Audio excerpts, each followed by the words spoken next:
This is the Weltkrieg. It's another special. We've decided now that we've got the Italian front wall mounted that should play the Caucasus front here, so it allows me to play all of Russia's active fronts in the same way that if I use the Italian front, I'll be playing all of Hungary's active fronts.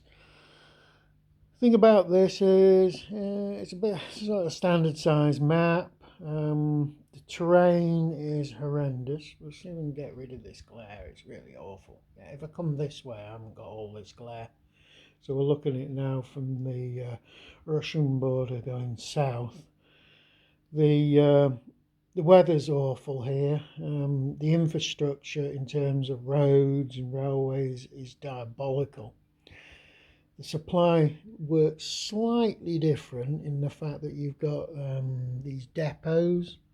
Let's see if there's a visible depot. There's some depots over there. You see these depot markers that can act as supply points. You've also got your army HQs acting as supply conduits, but you've also got corps HQs working as supply, which is slightly different from anywhere else on the main East Front maps anyway. And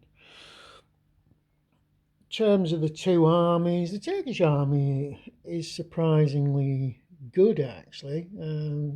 Turkish main divisions, 3-4s, are actually as good as a Russian reserve division. The Russians haven't got many strong divisions on there. There's only one decent division, that 4-4 one.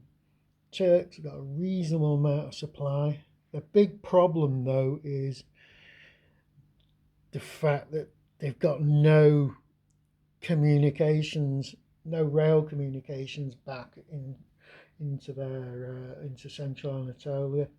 That's going to be a big problem. Whereas the Russians, they've actually got, looking at it, no, they haven't got rail lines that go. Yeah, there is one Russian single track rail line that comes from, well, even that doesn't go back into Russia itself. So the Russian supply lines aren't very good either. That's interesting. There's a railway going out here, a single track, but I'm not sure where it goes. In terms of actual what happened historically, the Turks, the command of their Third Army was appalling. They pretty much destroyed their army by just marching it into the mountains and fighting in appalling conditions at bad odds. I'm not sure how the Russians did historically, but the thing is, supplies at a premium. You've not got many units on the map.